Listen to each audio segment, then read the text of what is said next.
What's up, guys? D-Rock 1992 here. For this next video, I'm going to be talking about one of my favorite actors of one of my favorite TV actors of all time. He has had a great impact on TV. He's had a little bit of a career in movies, but definitely television is what he's best known for. I'm talking about Jimmy Fallon. Jimmy Fallon. He's had a good career, definitely. He is definitely one of those guys who's, well, like I said, more of a television actor than a movie actor. So without further ado, I'm going to get right into it, but I'm going to do something different. I'm going to talk about his television career first before his movie career. Because that really is what he's most known for. But anyway, his breakout definitely was on Saturday Night Live. I mean, that's what it is for a lot of actors and actresses who are on that show. It's their breakout. And Jimmy Fallon, it was no different with him. He was on the show from 1998 to 2004. He's probably best known for Weekend Update, which he also did with the last woman I talked about, the last actress I talked about, Tina Fey. They were both partners, iconic partners on that show, on Weekend Update. He also is known for his sketches as well. And Jimmy Fallon's got quite a reputation, not just on Saturday Night Live, but on his other TV shows as well, other TV type appearances. He tends to break character a lot. Now, that could be viewed as, it probably is viewed by some as pretty, unprofessional to break character, but unprofessional, not necessary, stuff like that. But a lot of times, I think a lot of people, the general consensus is that it's okay. He knows that the stuff he's saying is funny as well as everybody else. And, yeah, he's allowed to laugh as well, definitely.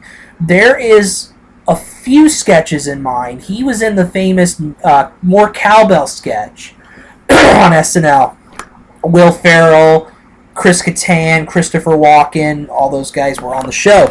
He was one of the guitarists of Blue Oyster Cult. They did an About Where Are They Now series on Behind the Music on Blue Oyster Cult.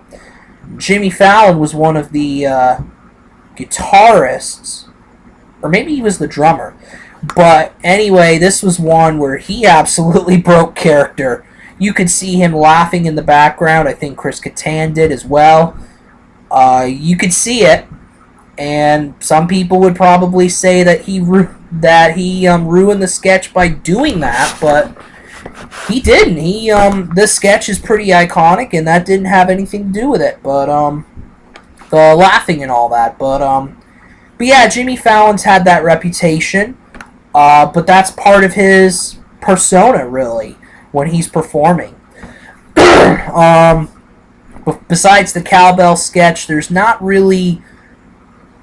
There's one that he did where he played a Boston man, a Boston guy, I think a fan of the Red Sox or something like that. And Rachel Dratch also played a woman, his love interest, and they'd make out a lot or something like that on the streets. That was one of his most famous recurring sketches. But, oh, God, I don't know why I didn't think of this before. Barry Gibb Talk Show.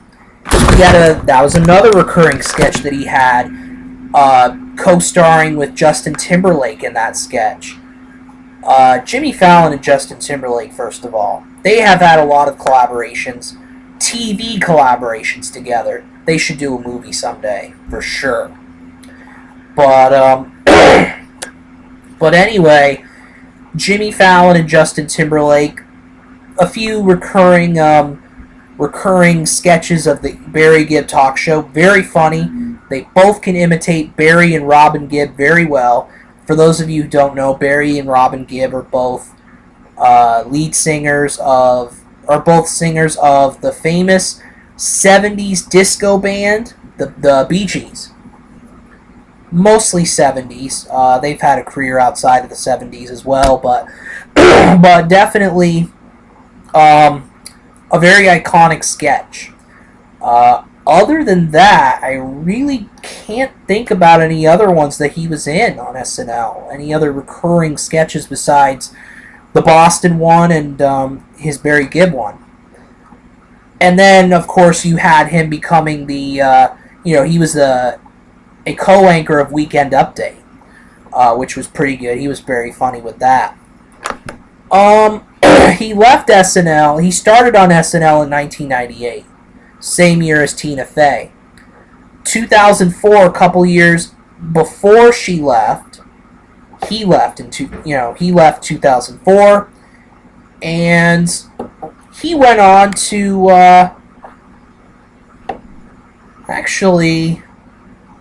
I'm gonna actually talk about his movie career now, because this kind of comes after SNL, and in between as well.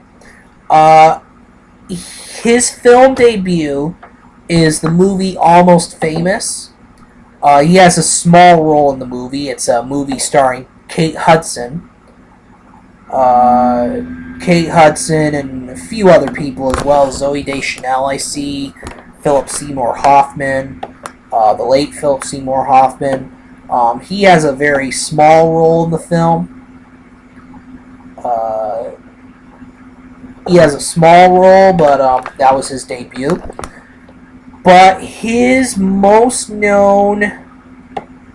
There really are two prominent films that came in back-to-back years. Two more well-known films that he starred in. He starred in Taxi, the remake of a French film. He stars in this movie with Queen Latifah and Gisele Bündchen, the wife of Tom Brady, the Patriots quarterback. Taxi is where he's an incompetent police officer, and he has to try to stop some robberies, and he gets his license revoked, and he commandeers Queen Latifah's taxi, and after that, they collaborate with each other, and they stop the robbery and all that. It did not get very good reviews, but when I watched it, I thought it was fairly funny. It was a pretty good film. He picks on that film a lot, on that film in particular a lot, with his later career. I'll get into that after, though.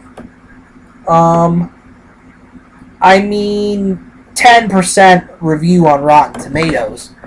Definitely not that good. Not good at all. 2005, he comes out with Fever Pitch. This is a romantic comedy with Drew Barrymore. And this is about, he's a die-hard Boston Red Sox fan. And this is a Farrelly Brothers film, too. They're known for a lot of good movies. But he is a huge Red Sox fan who finds love in this executive, this woman who's an executive or something like that. And she's his complete opposite. She's not a fan of baseball at all, but this is a good movie, even though it's about the Boston Red Sox, who, you can see by the hat, I'm a big fan of the Yankees, but this movie was good because it's a baseball movie, basically. It's a baseball romantic comedy type film, and it's good, definitely. It is good, definitely. 64%, so it definitely got some good reviews on Rotten Tomatoes. But those are really the two films that you should know about. His last film was in 2011. It was a cameo in Bucky Larson, Born to Be a Star, which was terrible at the box office, and at critical reviews. But but Taxi and Fever Pitch are two of his well-known films. His acting career, it really didn't take off. He really did not. Yeah, he really didn't take off as an actor. He wanted to after SNL, and that's the route a lot of actors and actresses take after they leave SNL. But he just wasn't successful as an actor. Wasn't successful enough. So that is where he turns to the Late Night with Jimmy Fallon show. He has his own late night show, and it's a big success. He follows the Tonight Show with Jay Leno. This is an executive produced show by Lorne Michaels. This is a late night talk show. He has a lot of things that he does in this show, definitely a lot of good moments on the show.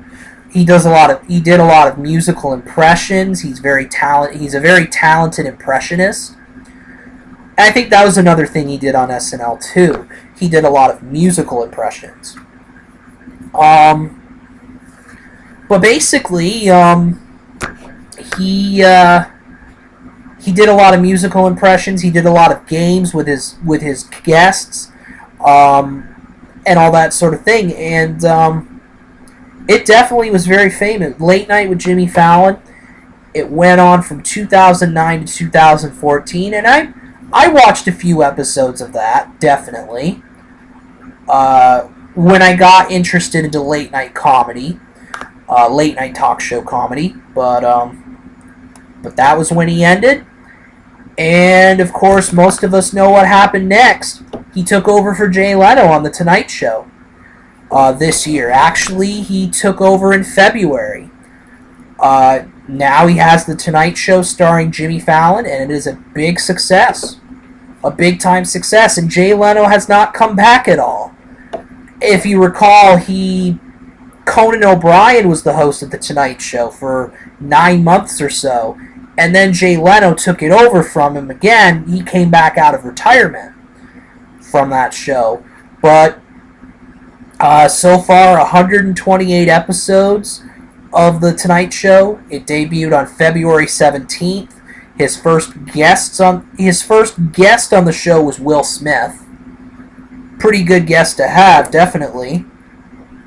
Will Smith, and he had a whole bunch of actors put $100 on his desk because he chided a friend. He took a moment to chide a friend who once bet him $100 he would never host The Tonight Show. There are a lot of guest cameos on the show, but his first big guest was Will Smith. And U2 was the debut band that he had on the show as well. On Late Night, his guest was...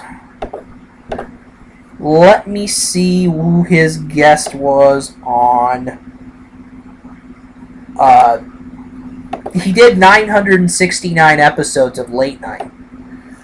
His debut episode, his start was March 2nd, I believe. He had Robert De Niro and Justin Timberlake on as his first guests, and Nick Carter. That was his debut show, and he had those guys on Late Night on his debut. But he's graduated. He graduated to the Tonight Show. He does pretty much the same things he did on Late Night. A lot of recurring sketches that still are on the Tonight Show that he did on Late Night. I think he did Tonight Show superlatives. He did, superlatives where he took different people. This was like high school awards that he parodies high school awards, basically, that high schoolers get, and he applies them to celebrities and sports stars and stuff like that. That's one of his sketches. Another sketch is What is the sketch? Oh, it's Friday. Every Friday, thank you notes. Friday he does that. Thank you notes. He does every Friday, and he thanks pretty much. He thanks a group, an organization, people, and then he has a joke at the end of it. So it's very prominent. So far, I have watched every single episode of The Tonight Show with Jimmy Fallon. I have watched every single episode. Not every single taped episode, but I've seen pretty much every single moment of The Tonight Show starring Jimmy Fallon. This is a show I was very interested in. And it definitely, it's a good show. Definitely. It's very funny. It's very, Jimmy Fallon's very much a pop culture guy. He loves movies, he loves music, he loves a lot of different things. And, he does his own little sketches and all that, kind of like SNL. And it definitely is a very good show. It's a very good watch. So, you guys are into late night comedy, and you haven't yet tuned into Jimmy Fallon, Tonight Show with Jimmy Fallon, I would suggest it, absolutely. He has done a very good job. And that's pretty much it for television and movies. Obviously, the movie career did not come into fruition for him, but it just didn't happen. But thankfully, he's found success. Thankfully, his movie career stalled, because now he's successful as a late night talk show host. And this is his alley. This is definitely what he can do very well. And he's done it since 2009. And here's to more years of The Tonight Show. Here's to hopefully a movie with Justin Timberlake. I hope so. I really hope so. These two are great chemistry. They're very good. They have very good chemistry with each other. And that's it for this video. D-Rock 1992 out.